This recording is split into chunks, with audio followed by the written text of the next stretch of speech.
نہیں جانا چاہیے تھا، یہ ہے وہ ہے، یوکرین کے حوالے سے پھر وہ ساری چیزیں.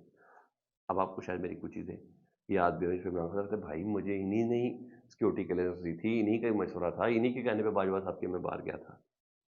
آپ کو وہ چیز سمجھ آئی؟ اچھا، جو مشاہد حسین سید صاحب کہتے ہیں اس وجہ سے رجیم چینج ہوا تھا. یہ عمران خان نے اس کا تھا تم کون ہوتے ہو مجھے ڈکٹیٹ کرنے والے؟ تو میرا خیال ہے وہ ادھر سے امریکہ کی طرف سے تھا. انہوں نے کہا، اور پھر تبھی وہ ڈونلڈ ڈو والا جو چیپٹر تھا وہ ایکٹیو ہوتا، جس پر نے کہا تھا کہ اگر آپ عدم اعتماد لے آئیں تو آپ کو معافی مل جائے گی ورنہ نہیں. یہ نون لیگ کے سینیٹر ہیں مشاہد حسین سید. خیر اب وہ نون لیگ سے اختلافی تھوڑی لائن پکڑ کے بیٹھے ہوئے، مگر نون لیگ کے تھنک ٹینک میں تھے وہ اس وقت بھی، ان کے سینیٹر تھے. تو یہ چیز ہے. میں نے کہا رجیم چینج اور ڈونلڈ ٹرو اور امریکہ والا جو کردار ہے وہ اس وجہ سے آتا ہے کہ روس کے دورے کے دوران عمران خان صاحب کو دھمکی دی کہ اٹھو یہاں سے، دوپہر کا کھانا بھی نہیں کھانا، پیٹرن سے ملاقات بھی نہیں کرنی، یہ والی چیز تھی. اچھا جی، ادھر فائنل کال سے پہلے مراد سعید صاحب کا ایک ٹویٹ آیا. وہ کہتے ہیں کہ عمران خان صاحب کی جانب سے احتجاجی تحریک کا فیصلہ ہو چکا ہے جو بہت جلد تاریخ سامنے آ جائے گی. اور مراد سعید کا اس تحریک والے معاملے میں ایک تڑکا بہت ضروری ہوتا ہے، کیونکہ ان سے متعلق تمام پی ٹی آئی کی قیادت یا ورکرز پورٹل سب کو پتا کہ یار یہ بندہ کمپرومائز نہیں ہے، یہ بندہ کلیئر ہے نا ہر طرف سے. تو انہیں کہ اعلان سے پہلے مندرجہ ذیل اقدامات کو عمل درآمد کر لیں تاکہ جیسے اعلان ہو شارٹ نوٹس پر آپ نکل سکیں. یوتھ کا تو آئیکن ہے نا مراد سعید صاحب، عمران خان صاحب کے کہنے پہ روپوش ہے. انہیں کہا سارے حلقے کے ٹکٹ ہولڈرز اور عہدیدار اپنے کارکنوں کو کے ساتھ اسلام آباد کا رخ کریں گے. کسی بھی قسم کی کوئی گرفتاری ہو گئی تو جو نیکسٹ قیادت ہے وہ ان کا نمائندہ قیادت کرے گی. یہ سب پلان کر لیں کہ ان کے بعد کون، اس کے بعد کون، اس کے بعد کون، یہ سارے کریں گے. اور ہدایت دے دیے. اور انہوں نے کہا عمران خان صاحب کی ہدایت فوراً عوام کو نچلے درجے تک ہر تک پہنچائے. اور سوشل میڈیا ایکٹیوسٹ کو انہوں نے کہا کہ آپ اپنے اختلافات چھوڑیں، آپ اس کاز کی طرف آئیں. جس طرح آپ نے 8 فروری کو تمام طاقتوروں کو سوشل میڈیا نے ہرا کے چھوڑا تھا اور پاکستان طریقے سے آپ کو جیت دی تھی، تو بالکل 8 فروری والا جذبہ ریکوائرڈ ہے یہاں. یہ چیز میں کہا یہ بتا دوں. اب میں نے کہا تاریخ کے کچھ جروگے کلیئر ہو رہے ہیں. شیر افضل مروت صاحب آن آف کبھی مجھے بہتر لگ رہے ہوتے ہیں، کبھی پیٹے کے میں برے لگ رہے ہوتے ہیں. یہ ان کے متعلق کافی شکوک شبہات باتیں سب اپنی جگہ پہ ہیں. انہوں نے ایک بہت باریک بات کی ہے،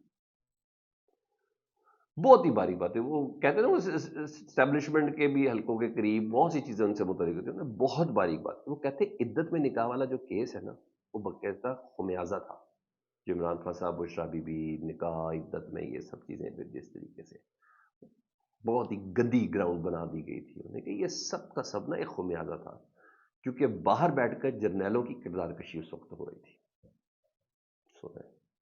یعنی بیرون ملک جو سوشل میڈیا ایکٹیوسٹ ہیں پی ٹی آئی کے، وہ پاکستان میں موجود جرنیلوں کی کردار کشی کر رہے تھے. تو مطلب وہ آپ کہنا چاہ رہے ہیں کہ ان کے اپنے سوشل میڈیا والوں نے جرنیلوں کو برا بھلا کہا، جس کی بنا پر عمران خان صاحب پر عدت کا نکاح والا کیس بنا اور پھر وہ جو جس طریقے سے ہوا. مطلب تسی ساڈے کردار نو چھڑیا تے اسی تہاڈا کردار نہیں رہن دینا. یہی کہا ہوگا نا، تم نے ہماری کردار کشی کی، ہمیں امبیرس کیا ہماری فیملیز کے سامنے تمہارے ورکروں نے، تو ہم نے تمہیں نہیں چھوڑنا، ان کو ہم نے حیثیت دینی. وہ کہتے ہیں اس کا خمیازہ بھگتا گیا تھا. عدت کا نکاح کوئی نہیں تھا، کوئی گراؤنڈ نہیں تھی اس کی.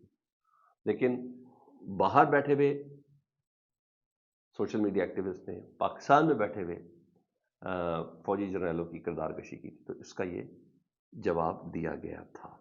بہت باریک بات ہے، اس کو سنیں، سمجھیں، غور کریں، آپ کو بہت سی چیزیں عیاں ہو جائیں گی. ایک اور بہت اہم چیز، اگر یہ اسٹیبلش ہو گئی تو پھر کمال ہو جانا ہے. نون لیگ کے لیے بہت امبیرسنگ سچویشن ہو جانی ہے. مریم نواز صاحبہ کے لیے بڑی امبیرسنگ سچویشن ہے، بڑا مسئلہ کھڑا ہو سکتا ہے. اور اب محاذ ایک ہے جو ڈیولپ ہو سکتا ہے. فواد چودھری صاحب انہیں رائٹ ٹو انفارمیشن کے تحت درخواست دائر کرتی ہے جی کہ ہمیں یہ بتایا جائے کہ مریم نواز صاحبہ کون سے خصوصی طیارے پر جینوا ڈائریکٹ گئی ہیں. وہ ظاہر بات ہے ایئر فورس کا جہاز تھا. انہیں کہ ایئر فورس جہاز پہ جو گئی ہیں اس کے اخراجات کس نے ادا کیے ہیں، ایئر فورس کے طیارے کو انتظامات کس نے کیے ہیں، اور اخراجات کس نے دیے ہیں. حکومتی خرچے پہ گئی ہیں یا اپنے ذاتی خرچے پہ گئی ہیں. ابھی اپنا خرچہ دے دیں وہ ایک علیحدہ بات ہے، مگر یہ محاذ کھلنے لگا ہے سر. اور میں نے کہا لگتا ہے حکومت کا یہ ہنی مون پیریڈ ختم ہونے جا رہا ہے، یہ اب اسکینڈل آنے کا وقت شروع ہو چکا ہے. میں نے آپ کو پہلے بھی بتایا تھا تھوڑا وقت لگے گا. یہ ایک فراگوگی اور ان سب چیزوں کے پیچھے ادھر فرا ہی فرا ہے اور گوگیاں ہی گوگیاں ہیں، یہ بھی میں آپ کو بتاؤں. اور اچھا جی، اب مریم نواز صاحبہ کی واپسی تک نا یہ جو پھولوں کی سیج ان کی بنی ہوئی ہے نا، یہ کوئی کانٹوں کی سیج بنتی ہوئی مجھے نظر آ رہی ہے. اور ہاں، اب بے شک پیمنٹ کر دیں، پیسے دے دیں، لیکن یہ چیزیں آ گئی ہیں. عجیب و غریب پونڈے طریقے سے بھی 4 بندوں کے سامنے احتجاج کروا دیتے ہیں، وہ مدح سرائیاں کروا دیتے ہیں، میاں تیرے جان نثار بے شمار بے شمار. کیا کرتے ہیں؟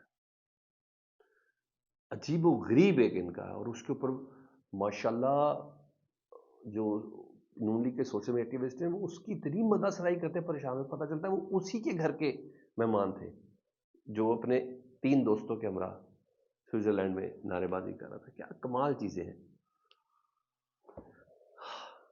اچھا جی، یہاں یہ چیز. اچھا، ایک اور چیز ہے، ہم نے آپ کو بتایا بھی یہ بات کہ موجودہ قانون سازی کے ذریعے آپ کو خود بھی اندازہ ہے کہ انہوں نے عدلیہ کو گھر کی لونڈی بنا لیا ہے. کوشش پوری اور بنا بھی لیا ہے تقریباً. تو سپریم کورٹ فتح کیا ہے، اسلام آباد ہائی کورٹ بھی انہوں نے فتح کرتا ہے.